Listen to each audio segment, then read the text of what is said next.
அற்புதங்களை நிகழ்த்தும் ஆழ்மனதின் சக்தி. உங்கள் ஆழ்மனதின் சக்தி அளவிட முடியாதது. அது உங்களுக்கு உத்வேகமூட்டி உங்களை வழிநடத்துகிறது. உங்கள் நினைவு பெட்டகத்தில் இருந்து தெளிவான விலாவாரியான காட்சிகளை நினைவு கூறுகிறது. உங்களது ஆழ்மனம் உங்களுடைய இதய துடிப்பையும் இரத்த ஓட்டத்தையும் கட்டுப்படுத்துகிறது. அது உங்கள் செரிமானத்தையும் வளர்ச்சிதை மாற்றத்தையும் கழிவு நீக்கத்தையும் ஒழுங்குபடுத்துகிறது. நீங்கள் ஒரு ரொட்டி துண்டை தின்றால் உங்கள் ஆழ்மனம் அதை திசுக்களாகவும் தசைகளாகவும் எலும்புகளாகவும் இரத்தமாகவும் உருமாற்றுகிறது. உங்களது ஆழ்மனம் உங்கள் உடலின் அனைத்து இன்றியமையா செயல்முறைகளையும் செயற்பாடுகளையும் கட்டுப்படுத்துகிறது. எல்லா பிரச்சனைகளுக்குமான பதிலை அது அறிந்துள்ளது. உங்கள் ஆழ்மனம் ஒருபோதும் தூங்குவதும் இல்லை, இளைப்பாறுவதும் இல்லை.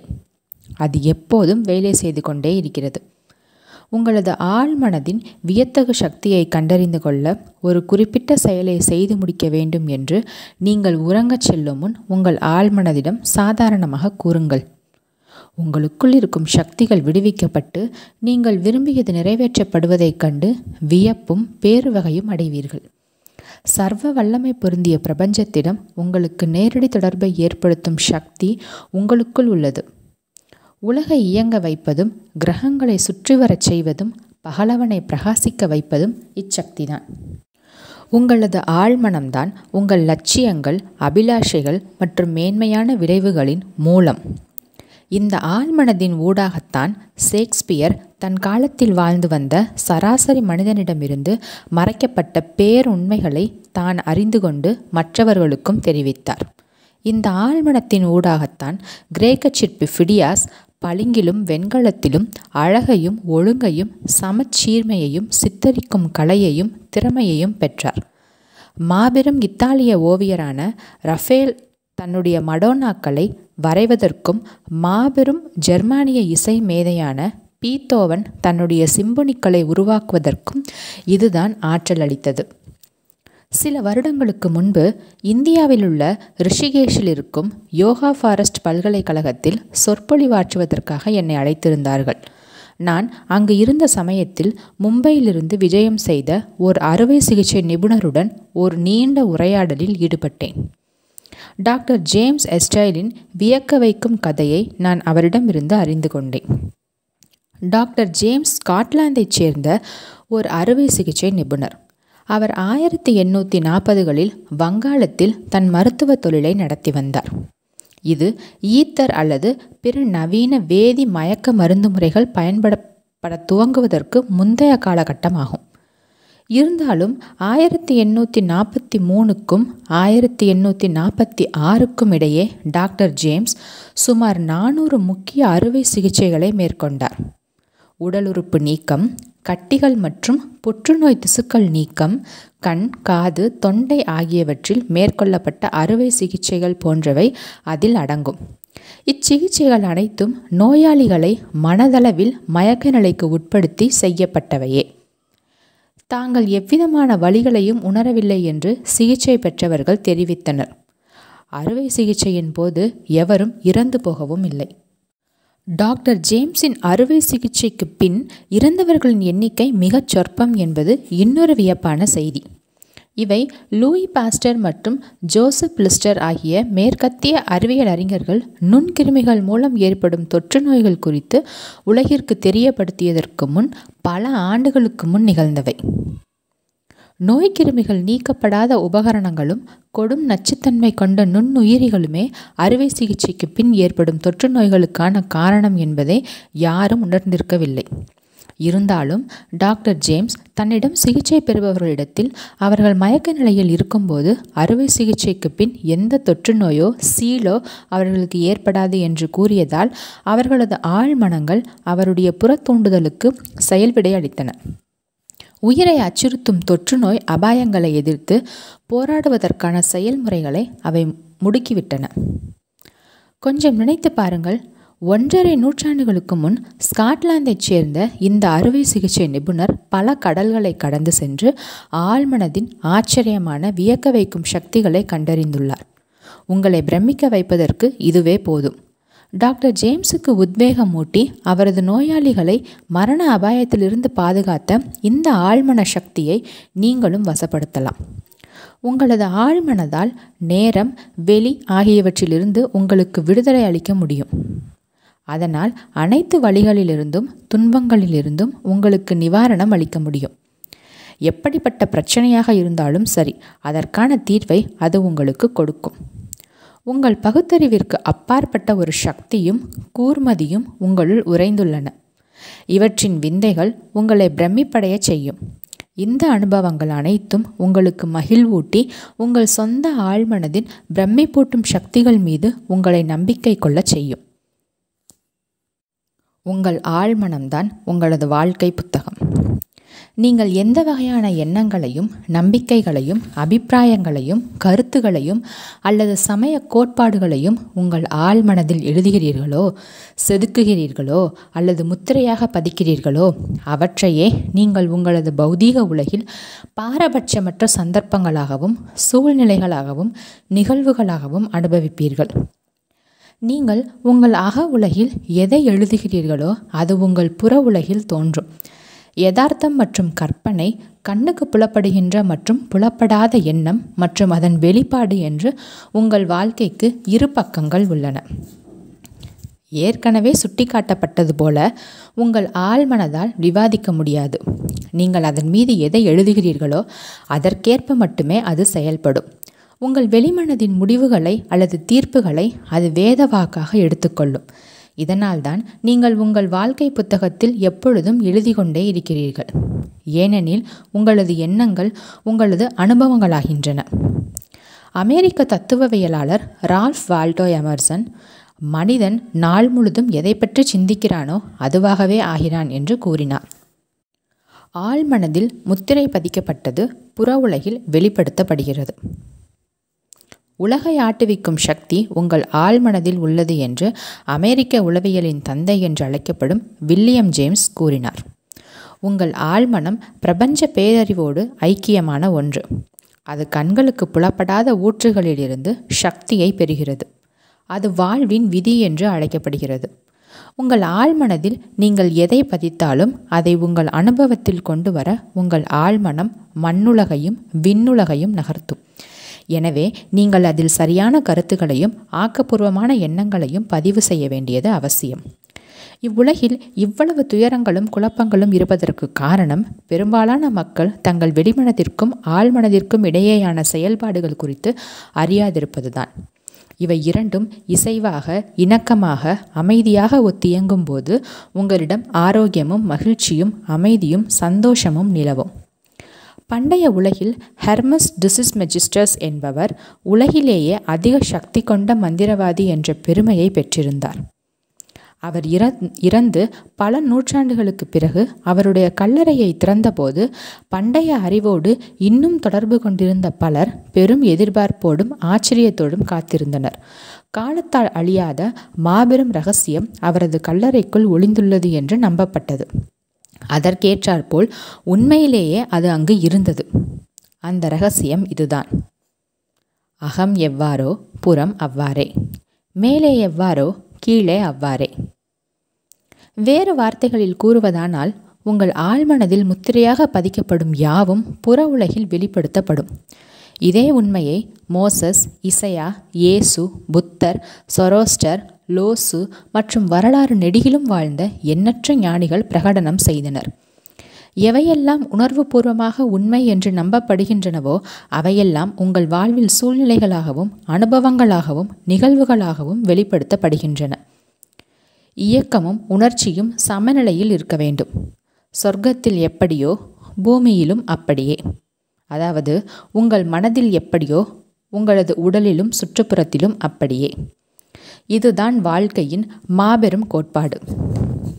இயற்கை முழுவதும் வினை, எதிர்வினை மற்றும் இயக்கம், ஓய்வு ஆகியவை இடம்பெற்றிருப்பதை நீங்கள் காண்பீர்கள். இவை இரண்டும் சமநிலையில் இருக்க வேண்டும். அப்போதுதான் இணக்கமும் நடுநிலையும் ஏற்படும். வாழ்வின் கொள்கை இணக்கமாகவும் சீராகவும் உங்கள் ஊடாக பாய்ந்து செல்வதற்காகவே நீங்கள் அவதரித்துள்ளீர்கள். கிரகிக்கப்படுவதும் வெளியேற்றப்படுவதும் சமமாக இருக்க வேண்டும். பதிவும் வெளிப்பாடும் சமமாக இருக்க வேண்டும். நிறைவேறாத விருப்பம்தான் உங்கள் விரக்தி அனைத்திற்கும் காரணம். நீங்கள் எதிர்மறையாகவும் அழிவுபூர்வமாகவும் தவறாகவும் சிந்தித்தால் அவ்வெண்ணங்கள் அழிவு உணர்ச்சிகளை உருவாக்கும். இவ்வுணர்ச்சிகள் வெளிப்படுத்தப்பட வேண்டும். அதற்கான வெளியேற்று பாதையை அவை கண்டறிய வேண்டும். எதிர்மறையான இயல்புடைய இந்த எண்ணங்கள் குடல் புண்ணாகவும் இதய பிரச்சனையாகவும் மன இறுக்கங்களாகவும் மனக்கலக்கங்களாகவும் வெளிப்படும். உங்களை பற்றிய உங்கள் எண்ணம் அல்லது உணர்வு என்ன? உங்களது இருத்தலின் ஒவ்வொரு பகுதியும் அந்த எண்ணத்தை வெளிப்படுத்துகின்றன.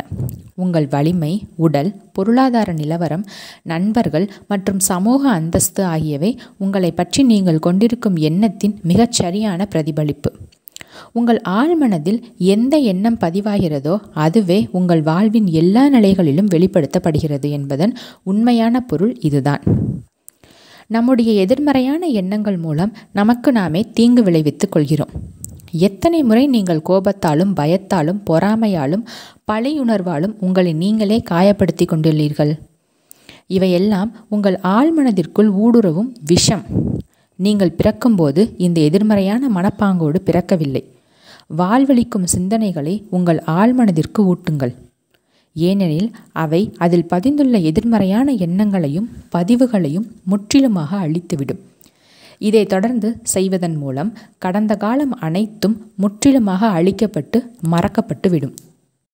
தோல் புற்றுநோயை குணமாக்கிய ஆழ்மனம். ஆழ்மனதிற்கு நோய்களை குணமாக்கும் சக்தி உள்ளது என்பதை ஆணித்தரமாக நம்புவதற்கு சிறந்த வழி தனக்கு வந்திருக்கும் நோயை ஆழ்மனதின் மூலம் குணமாக்கிக் கொள்வதுதான். 40 ஆண்டுகளுக்கு முன் எனக்கு தோல் புற்றுநோய் ஏற்பட்டது. பல சிறந்த மருத்துவர்களை சந்தித்தேன். மருத்துவ உலகின் மிகச்சிறந்த அப்போது நவீனமாக இருந்த சிகிச்சைகளை அவர்கள் எனக்கு அளித்தனர். ஆனால் இவை எதுவும் பலனளிக்கவில்லை.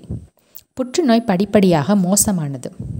பின்னர் ஒரு நாள் உளவியலில் ஆழ்ந்த புலமை பெற்ற பாதிரியார் ஒருவரை சந்தித்தேன். அவர் தன்னுடைய கை கடிகாரத்தை சுட்டிக்காட்டி, இதை உருவாக்கியவர் ஒருவர் உண்டு. ஆனால் ஒரு பௌதீக பொருளாக இது உருவாவதற்கு முன்பு அது குறித்த தெளிவான எண்ணம் அந்த கடிகாரத்தை உருவாக்கியவருக்கு இருந்திருக்க வேண்டும். ஏதோ ஒரு காரணத்தால் அக்கடிகாரம் ஓடாமல் நின்றுவிட்டால் அக்கடிகாரம் குறித்த அவருடைய தெளிவான எண்ணமே அதை சரி செய்வதற்கு தேவையான அறிவை அவருக்கு கொடுக்கும் என்று என்னிடம் கூறினார். இந்த ஒப்புமை மூலம் அவர் எனக்கு எதை சொல்ல முயற்சிக்கிறார் என்பதை நான் புரிந்து கொண்டேன். என் உடலை உருவாக்கிய என் ஆழ்மனதின் மகாசக்தி அக்கடிகாரத்தை உருவாக்கியவரை போன்றது. சரியான முறையில் எப்படி குணப்படுத்துவது, எப்படி மறுசீரமைப்பது, எப்படி என் உடலின் அனைத்து இன்றியமையாத செயல்பாடுகளையும் செயல்முறைகளையும் இயக்குவது என்பதை அது நன்கு அறியும். ஆனால் அது இதனை முறையாக செய்வதற்கு ஆரோக்கியம் குறித்த மிகச் சரியான எண்ணத்தை நான் அதற்கு அளிக்க வேண்டும். அப்படி செய்வது காரணமாகவும் அதன் விளைவு குணமாதலாகவும் விளங்கும். நான் இந்த எளிய நேரடியான பிரார்த்தனையை வடிவமைத்தேன். என் உடலும் அதன் உறுப்புகளும் என் ஆழ்மனதின் முடிவில்லா சக்தியினால் உருவாக்கப்பட்டவை. என்னை எப்படி குணப்படுத்த வேண்டும் என்று அதற்கு தெரியும். அதனுடைய ஞானம் எனது அனைத்து உறுப்புகளையும் திசுக்களையும் தசைகளையும் எலும்புகளையும் வடிவமைத்தது. எனக்குள் இருக்கும் இந்த முடிவில்லா குணமாக்கும் சக்தி என் உடலின் ஒவ்வொரு உயிரணுவையும் உருமாற்றி என்னை முழுமையானவனாகவும் சீரானவனாகவும் ஆக்குகிறது. இப்போது நடைபெற்று கொண்டிருக்கும் குணமாதலை நான் உணர்கிறேன்.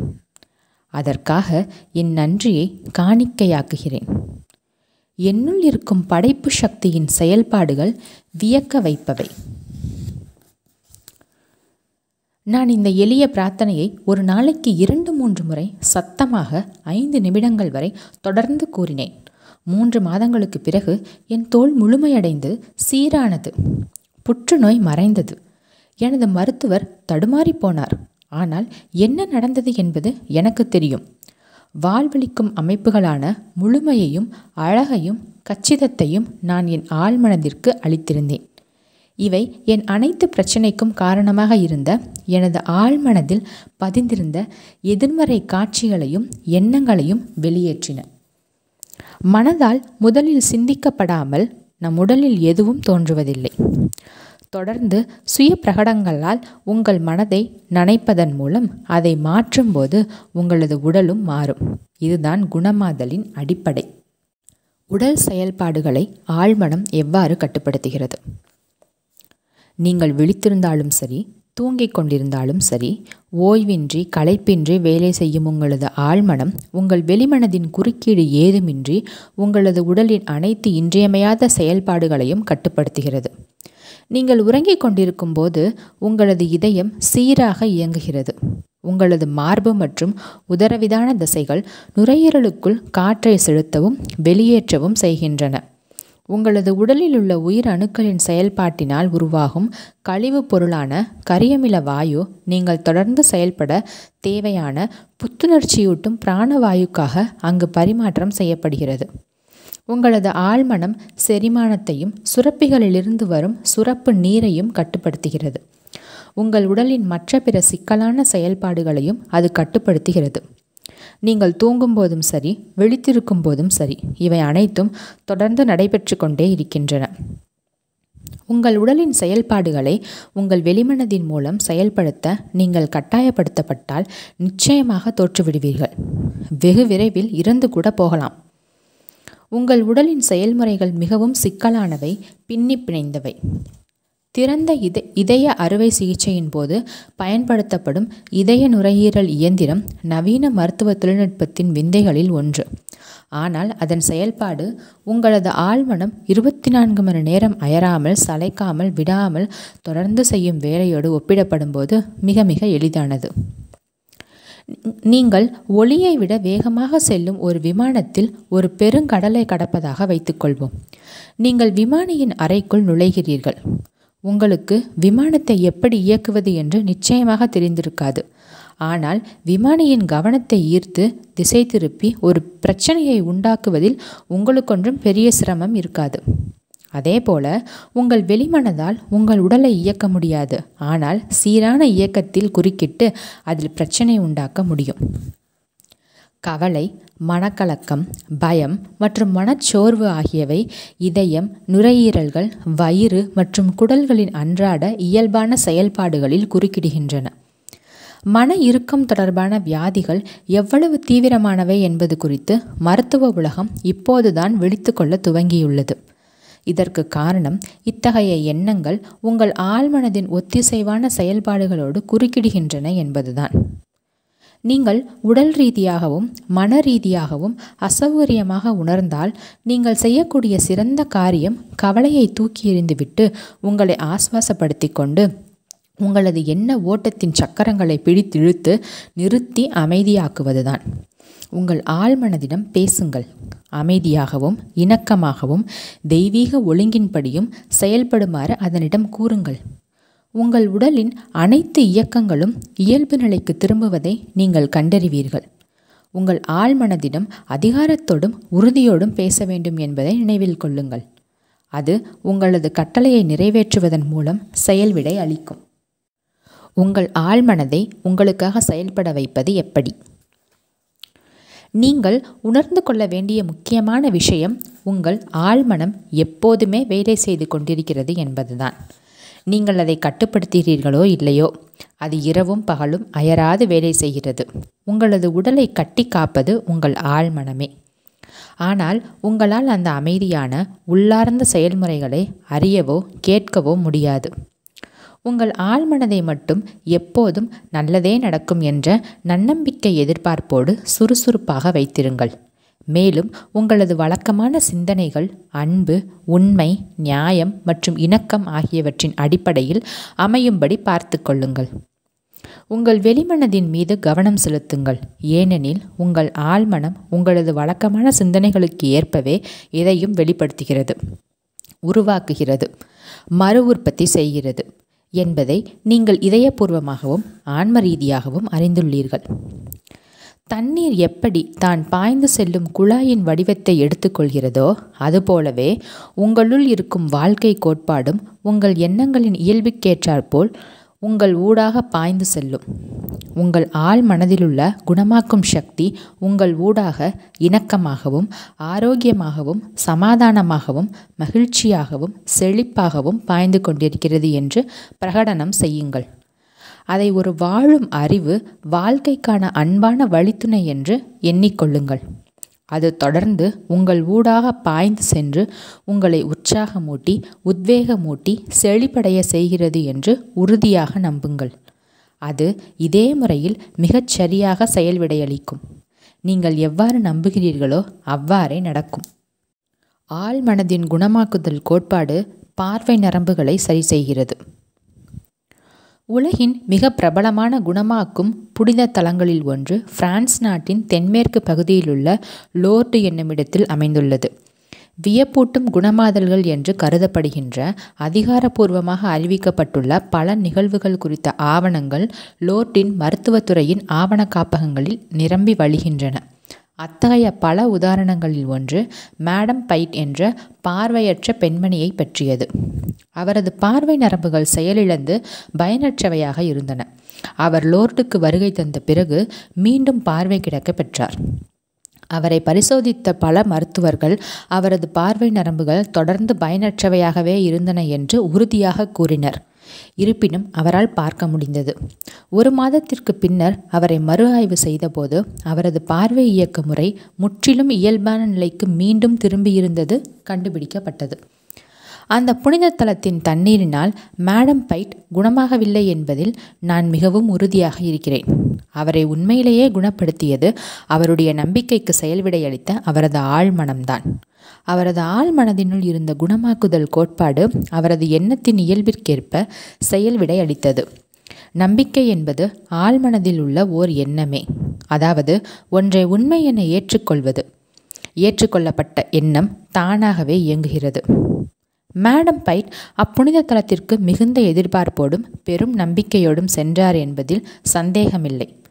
தனக்கு பூரண குணம் கிடைக்கும் என்று அவர் இதயபூர்வமாக அறிந்திருந்தார். அவரது ஆழ்மனம் அதற்கேற்றவாறு தன்னுள் என்றென்றும் நிறைந்திருக்கும் குணமாக்குதல் சக்திகளை விடுவித்து அவருக்கு செயல்விடை கொடுத்தது. அவரது கண்ணை படைத்த அவரது ஆழ்மனதால் கண்டிப்பாக ஒரு செயலிழந்த நரம்பை உயிர்ப்பிக்க முடியும். படைப்பு கொள்கை எதை படைத்ததோ அதனால் மீண்டும் படைத்திட முடியும். உங்களுடைய நம்பிக்கைக்கு ஏற்றவாறே உங்களுக்கு அனைத்தும் நிகழ்கின்றன. பரிபூரண ஆரோக்கியம் குறித்த எண்ணத்தை உங்கள் ஆழ்மனதிற்கு தெரிவிப்பது எப்படி? தென்னாப்பிரிக்காவின் ஜோகானஸ்பர்க்கில் நான் சந்தித்த மெத்தாடிஸ்ட் பாதிரியார் ஒருவர் நுரையீரல் புற்றுநோயிலிருந்து தான் எவ்வாறு மீண்டு வந்தார் என்பதை பற்றி என்னிடம் கூறினார். அவர் பயன்படுத்திய முறை பரிபூரண ஆரோக்கியம் குறித்த எண்ணத்தை தன் ஆழ்மனதிற்கு தெரிவித்ததுதான். எனது வேண்டுகோளின் பேரில் அவர் எனக்கு அனுப்பி வைத்த விளக்கமான முறையை நான் இப்போது உங்களுடன் பகிர்ந்து கொள்கிறேன். ஒரு நாளில் பல முறை நான் மன ரீதியாகவும் உடல் ரீதியாகவும் முழுவதுமாக என்னை ஆசுவாசப்படுத்திக் கொள்வதில் உறுதியாக இருப்பேன். என்னுடைய உடலை ஆசுவாசப்படுத்துவதற்கு நான் அதனிடம் இவ்வாறு பேசுவேன். என் பாதங்கள் ஓய்வாக இருக்கின்றன. எனது கணுக்கால்கள் ஓய்வாக இருக்கின்றன. எனது கால்கள் ஓய்வாக இருக்கின்றன. எனது வயிற்று தசைகள் ஓய்வாக இருக்கின்றன. எனது இதயமும் நுரையீரல்களும் ஓய்வாக இருக்கின்றன. என் தலை ஓய்வாக இருக்கின்றது. என் மொத்த இருத்தலும் முற்றிலுமாக ஓய்வாக இருக்கின்றது. சுமார் 5 நிமிடங்களுக்கு பிறகு ஒரு தூக்க கலக்கமான மயக்க நிலைக்கு செல்வதை நான் உணர்வேன். பிறகு பின்வரும் உண்மையை நான் பலமுறை சத்தமாக கூறுவேன். கடவுளின் முழுமை இப்பொழுது என் மூலம் வெளிப்படுத்தப்படுகிறது. பரிபூரண ஆரோக்கியம் குறித்த எண்ணம் இப்பொழுது என் ஆழ்மனதை நிரப்பிக் கொண்டிருக்கிறது. கடவுள் தன்னிடம் வடித்து வைத்திருக்கும் எனது உருவம் மிகவும் கச்சிதமான ஒன்று. கடவுள் தன் மனதில் வடித்து வைத்திருக்கும் என் கச்சிதமான வடிவத்திற்கு ஏற்றாற்போல என் ஆழ்மனம் எனது உடலை மீண்டும் கச்சிதமாக உருவாக்குகிறது. இப்பாதிரியார் குறிப்பிடத்தக்க குணம் பெற்றார். தன் ஆழ்மனதிற்கு பரிபூரண ஆரோக்கியம் குறித்த எண்ணத்தை தெரிவிக்க அவர் உபயோகித்த உத்தி எளிய, சிக்கலற்ற, நேரடியான ஒன்று. கட்டுப்பாடான அறிவியல் பூர்வமான கற்பனை மூலம் ஆழ்மனதிற்கு பரிபூரண ஆரோக்கியம் குறித்த எண்ணத்தை தெரிவிப்பது மற்றொரு வழி. பக்கவாதத்தால் பாதிக்கப்பட்டிருந்த ஒருவரிடம் நான் அவர் தன் அலுவலகத்தினுள் நடப்பது போலவும், தன் மேசையை தொட்டு பார்ப்பது போலவும், தொலைபேசி அழைப்பிற்கு பதில் அளிப்பது போலவும், பரிபூரணமாக குணமடைந்தால் அவர் செய்யக்கூடிய அனைத்து செயல்களையும் செய்வது போலவும் மனதில் விலாவாரியாக கற்பனை செய்யுமாறு கூறினேன். பரிபூரண ஆரோக்கியம் குறித்த அவரது அகக்காட்சி படைப்பு அவருடைய ஆழ்மனதால் ஏற்றுக்கொள்ளப்படும் என்று நான் அவருக்கு விளக்கினேன். அவர் அப்பாத்திரமாகவே மாறினார். அவர் உண்மையிலேயே மீண்டும் தனது அலுவலகத்தில் இருப்பது போன்று உணர்ந்தார். திடமான, உறுதியான, நிச்சயமான ஒன்றின் மீது தன் ஆழ்மனதை செயலாற்ற வைக்கிறோம் என்பதை அவர் அறிந்திருந்தார். அவரது அகக்காட்சி அவரது ஆழ்மனம் என்னும் படச்சுருளில் பதியப்பட்டது. அவர் இந்த அகக்காட்சி ஒழுங்குமுறையை தீவிரமாக பல வாரங்கள் தொடர்ந்து செய்தார். பின்னர் ஒரு நாள் அவரது வீட்டில் யாரும் இல்லாத ஒரு நேரத்தில் தொலைபேசி ஒலித்தது. தொலைபேசி அவரது கட்டிலிலிருந்து 12 அடி தூரத்தில் இருந்தது. இருப்பினும் அவர் ஒரு வழியாக தொலைபேசியை எடுத்து பதிலளித்தார். அக்கணத்திலிருந்து அவருடைய பக்கவாதம் ஒரேயடியாய் மறைந்துவிட்டது. அவரது ஆழ்மனதின் குணமாக்கும் சக்தி அவரது அகக்காட்சி படைப்பிற்கு செயல்விடை கொடுத்தது.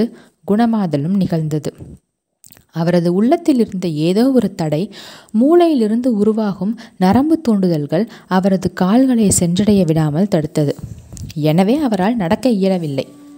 அவர் தனது கவனத்தை தனக்குள் இருந்த குணமாக்கும் சக்தியின் பக்கம் செலுத்த துவங்கியவுடன் அச்சக்தி அவரது குவிந்த கவனத்தின் ஊடாக பாய்ந்து சென்றது. அவரால் மீண்டும் நடக்க முடிந்தது.